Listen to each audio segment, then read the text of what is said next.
The most Holi place کا مطلب یہ ہے کہ یہ پاک مقاموں میں سے پاک ترین مقام ہے۔ کتاب مقدس کے انگریزی تراجم میں پاک مقام کو دی ہولی پلیس کے طور پر بیان کیا گیا ہے۔ پھر بھی یہ مقام اس سے کہیں زیادہ پاک نہیں ہو سکتا جتنا یہ پیشتر سے ہی ہے، لہٰذا یہ پاک ترین مقام ہے۔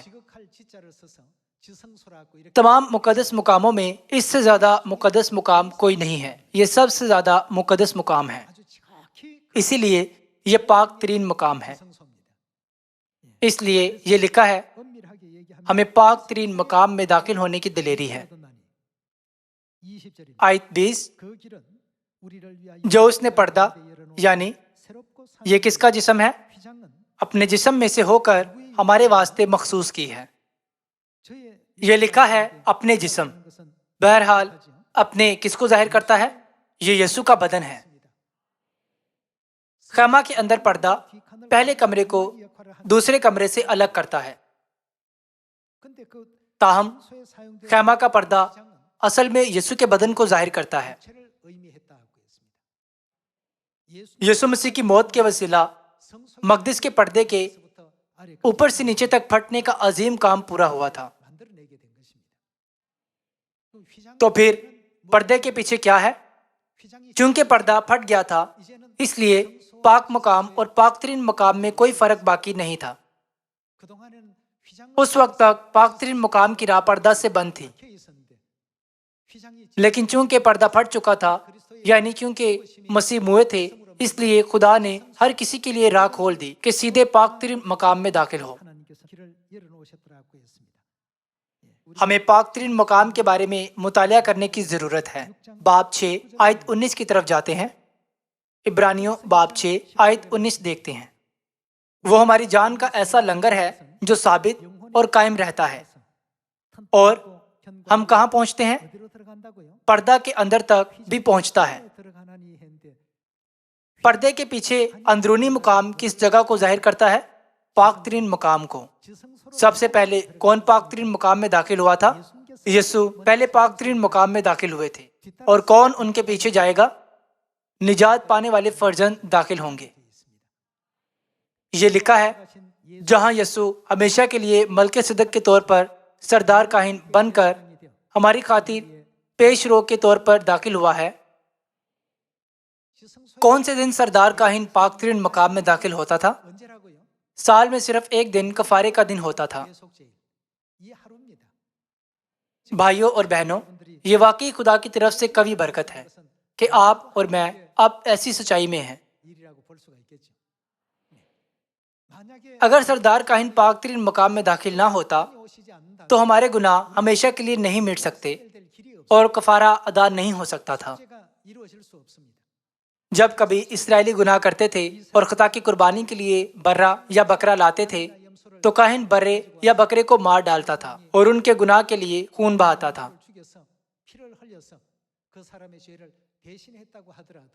اس کے باوجود گناہ غائب نہیں ہوتے، یہ خیمہ پر ہی رہتے ہیں۔ کفارے کے دن پر جب سردار کاہن پاک ترین مقام میں داخل ہوتا ہے تو اس وقت ابدی خلاصی بخشی جاتی ہے۔ اس لیے پاک ترین مقام ایک ایسی جگہ ہے جس کے لیے ہم آسمانی گناہگاروں کو نہایت شکر گزار ہونا چاہیے۔ پاک ترین مقام کے بغیر ہمارے گناہوں کا ابدی کفارہ ممکن نہیں ہوگا۔ جب ہم پرانے عہد نامہ میں موسیٰ کی سیرت کو دیکھیں تو پاک ترین مقام کے وسیلہ خدا ہمیں کیا بتانا چاہتے ہیں؟ خدا نے کیوں کہا کہ یہ آسمانی چیزوں کی نقل و عکس ہے اور موسیٰ کو حکم دیا کہ اسے زمین پر بالکل ویسے ہی بنائے جیسے آسمان میں ہے؟ یہ بھی لکھا ہے میں نے شہر میں کوئی مقدس نہ دیکھا کیونکہ برا اس کا مقدس ہے۔ پاک ترین مقام جو کہ مقدس میں دوسرا کمرہ تھا کیا ظاہر کرتا ہے؟ پہلا سلاطین باب 6 کی طرف جاتے ہوئے معلوم کرتے ہیں۔ پہلا سلاطین باب 6 آیت 14۔ باب 6 آیت 14 میں یہ کہا گیا ہے کہ پس سلیمان نے وہ گھر بنا کر اسے تمام کیا اور اس نے اندر گھر کی دیواروں پر دیودار کے تختے لگائے۔ اس گھر کے فرش سے چھت کی دیواروں تک اس نے ان پر لکڑی لگائی، اور اس نے اس گھر کے فرش کو صنوبر کے تختوں سے پاٹ دیا، اور اس نے اس گھر کے پچھلا حصہ میں 20 ہاتھ تک فرش سے دیواروں تک دیودار کے تختے لگائے۔ اس نے اسے اس کے اندر بنایا تاکہ وہ الہام گاہ یعنی پاک ترین مکان ہو۔ پاک مقام ہیکل کے داخلی دروازہ کے ساتھ واقع ہے، اور پاک ترین مقام اور اندر واقع ہے، اس لیے یہ الہام گاہ بھی کہلاتا ہے۔ اس نے اسے ان کے اندر بنایا تاکہ وہ الہام گاہ یعنی پاک ترین مکان ہو۔ آیت 17۔ اور وہ گھر یعنی الہام گاہ کے سامنے کی ہیکل 40 ہاتھ لمبی تھی، اور اس گھر کے اندر اندر دیودار تھا جس پر لٹو اور کھلے ہوئے پھول کندہ کیے گئے تھے۔ سب دیودار ہی تھا اور پتھر مطلق نظر نہیں آتا تھا۔ اور اس نے اس گھر کے اندر بیچ میں الہام گاہ تیار کی تاکہ خداوند کے عہد کا صندوق وہاں رکھا جائے۔ اور الہام گاہ پاک ترین مقام کے لیے دوسرا اظہار بیان الہام گاہ ہے۔ الہام گاہ یہ کتنی لمبی ہے؟ اندر ہی اندر سے 20 ہاتھ لمبی اور 20 ہاتھ چوڑی اور 20 ہاتھ اونچی تھی۔ اس کی لمبائی اور چوڑائی اور اونچائی سب برابر ہیں، جیسا کہ خدا نے موسیٰ کو خیمہ بناتے وقت بھی یہی نمونہ دکھایا تھا۔ اسی طرح جب سلیمان نے ہیکل بنائی تو پاک ترین مقام کی ساخت بالکل تبدیل نہیں ہوئی تھی۔ اس کی لمبائی اور چوڑائی اور اونچائی کتنی ہے؟ پاک ترین مقام ایک ہی لمبائی، چوڑائی اور اونچائی کے ساتھ بنایا گیا تھا۔ صرف جب سردار کاہن یہاں داخل ہو تو سب گناہ مکمل طور پر غائب ہو سکتے ہیں، ورنہ گناہ ہمیشہ مقدس پر ہی رہیں گے۔ پاک ترین مقام کے طول و عرض، لمبائی، چوڑائی اور اونچائی میں ایک جیسے ہی ہیں۔ ہم اس بات کی تصدیق سلیمان کی ہیکل بنانے کی تاریخ سے کر سکتے ہیں، اور ہم اس منظر کو دوبارہ یوحنا رسول کے مکاشفہ سے دیکھ سکتے ہیں۔ مکاشفہ کی کتاب کے 21ویں باب کی طرف جاتے ہیں۔ مکاشفہ باب 21 آیت 9 سے دیکھتے ہیں۔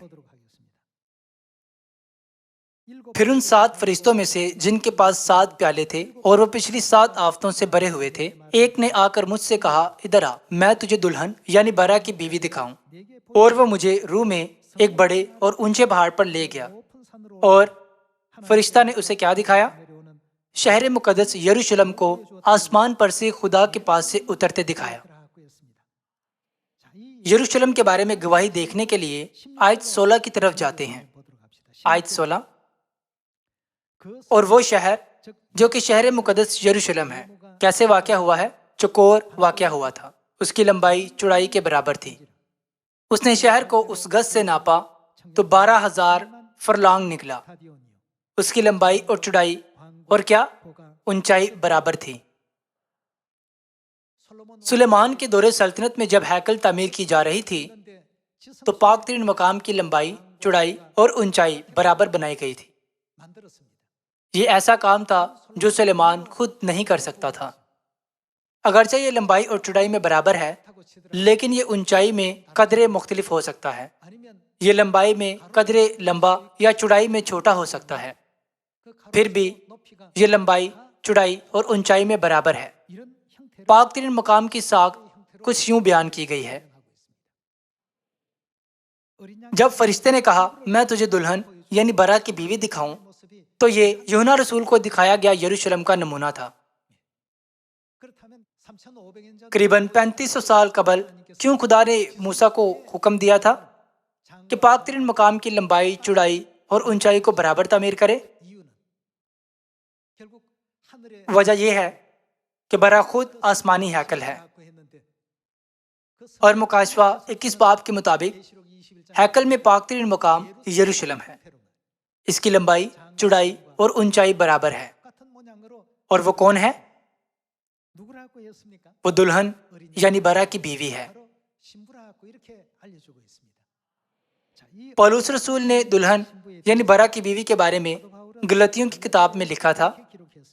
گلتیوں کی کتاب کے 4 باب کی طرف جاتے ہیں۔ گلتیوں باب 4 آیت 26 سے خدا کا کلام پڑھتے ہیں۔ مگر عالم بالا کی یروشلم، یہ وہی یروشلم ہے جسے ہم نے مکاشفہ 21 باب میں دیکھا تھا۔ آزاد ہے اور وہی کون ہے؟ ہماری ماں ہے۔ پرانے عہد کی شریعت سے خدا نے ہمیں پاک ترین مقام کی اہمیت سکھائی تھی۔ سردار کاہن سال میں ایک بار پاک ترین مقام میں داخل ہو سکتا تھا۔ اس میں داخل ہوئے بغیر لوگوں کے گناہ ہرگز مکمل طور پر غائب نہیں ہو سکتے تھے۔ خدا نے ہمیں یہ سمجھنا بخشا کہ یہ ہم پر بھی اسی طرح عائد ہوتا ہے۔ خدا نے ہمیں یہ اعلان کیا ہے کہ اگر آپ کا آسمانی یروشلم ماں پر پختہ ایمان نہ ہو تو آپ اپنے گناہوں سے مکمل معافی حاصل نہیں کر سکتے۔ ہم شاید سوچیں، کیا سردار کاہن کسی بھی وقت پاک ترین مقام میں جا اور آ نہیں سکتا تھا؟ تاہم خدا نے اسے اس طرح سے انجام دینے کے لیے کبھی نہیں بنایا۔ خدا نے انہیں کفارہ کے دن کے سوا داخل ہونے کی اجازت نہیں دی تھی۔ کیا آپ اور میں وہ فرشتے نہیں جنہوں نے آسمان میں گناہ کیا تھا اور اس زمین پر پھینکے گئے تھے؟ تمام بنی آدم نے آسمان میں ناقابل معافی گناہ کیا تھا اور زمین پر پناہ کے شہر میں پھینک دیے گئے تھے۔ جب نبوتی وقت آتا ہے تو خدا باپ اور خدا ماں ہمیں بلائیں گے۔ مکاشفہ کی کتاب باب 22 آیت 17 دیکھتے ہیں، اور روح اور دلہن کہتی ہیں، کیا روح مسیح کو جو برا ہے ظاہر نہیں کرتا؟ مکاشفہ کی کتاب کے 21ویں باب میں دلہن کو یروشلم کہا گیا ہے۔ عالم بالا کی یروشلم آزاد ہے، اور وہ کون ہے؟ ہم اس آیت کو اس طرح دہرا سکتے ہیں کہ باپ اور ماں کہتے ہیں۔ وہ کیا کہتے ہیں؟ آ، اور سننے والا بھی کہے آ، اور جو پیاسا ہو وہ آئے، اور جو کوئی چاہے آب حیات مفت لے۔ جو لوگ گناہوں کی معافی حاصل کرنا چاہتے ہیں انہیں روح اور دلہن کے پاس آنا چاہیے۔ جب اسرائیلی گناہ کرتے تھے تو وہ خدا کی قربانی کے طور پر برے اور بکرے کو لے کر کہاں جاتے تھے؟ وہ خیمہ میں کاہنوں کے پاس جاتے تھے۔ جب وہ خیمہ میں جاتے تو کاہن ان کے گناہ کے لیے برے یا بکرے کو قربان کرتا تھا۔ پھر وہ گناہ ایک برس تک خیمہ پر کفارہ کے دن تک رہتے تھے۔ کفارہ کے دن پر جب سردار کاہن پاک ترین مقام میں داخل ہوتا تھا تب اسی دن ہمارے سب گناہ واپس ہمارے دشمن ابلیس کو دے دیے جاتے ہیں، اور ہم مزید گناہ کے غلام نہیں رہتے ہیں۔ ان تمام نبوتی مناظر کی پرانے عہد نامہ میں موسیٰ کی شریعت میں منظر کشی کی گئی تھی۔ خدا نے نقل کے ذریعے روحانی صورتحال کو بیان کیا تھا۔ ہم آج یہاں ہیں کیونکہ باپ اور ماں نے ہمیں آنے کے لیے بلایا ہے۔ کیا ہمیں سمجھنا نہیں چاہیے کہ ہم کتنے خوش نصیب اور شکر گزار ہیں؟ اگر ہم خدا باپ اور خدا ماں سے نہ ملے ہوتے تو ہمارے بڑے گناہ کس کے وسیلہ معاف ہو سکتے تھے، اور کس کے وسیلہ ان کا کفارہ ممکن ہو سکتا تھا؟ مکاشفہ کے عین اختتام پر خدا بیان کرتے ہیں کہ کیسے خدا باپ اور خدا ماں ہمیں پکار کر بلا رہے ہیں۔ گناہ کی غلامی میں تھکی ماندی روحوں سے اور ساتھ ہی گناہ میں مبتلا تمام بنی آدم سے خدا کہتے ہیں کہ اگر تمہیں آرام کی ضرورت ہے تو میرے پاس آؤ، میں تمہیں آرام دوں گا، میں تمہیں آب حیات کے چشمے کو لے جاؤں گا۔ ان تمام مناظر کا موازنہ اس کہانی سے کیا جا سکتا ہے جو میں نے پہلے آپ کو عقل مند باپ کے بارے میں سنائی تھی، جس نے اپنے بیٹے کے لیے بہترین وصیت لکھی تھی۔ اسی طرح خدا نے کتاب مقدس کی 66 کتابوں میں اپنی پوشیدہ مرضی رکھی ہے اور کہتے ہیں ماں کی پیروی کرو۔ علیشا نے ایلیا کی پیروی کی، یشوع نے موسیٰ کی پیروی کی، پطرس نے یسوع کی پیروی کی، اور میں ماں کی پیروی کرتا ہوں۔ باپ نے خود ہمارے لیے نمونہ قائم کیا ہے۔ آج کفارہ کا بڑا فضل حاصل کرنے کی غرض سے ہمیں پاک ترین مقام کی ضرورت ہے۔ پاک ترین مقام کے بغیر گناہوں کی معافی نہیں ہو سکتی۔ خدا کے پاک ترین مقام کو بنانے کی وجہ یہ ہے کہ خدا ہمیں آگاہ کرنا چاہتے ہیں کہ ہماری آسمانی ماں یروشلم ہے جو عالم بالا پر ہے اور آزاد ہیں۔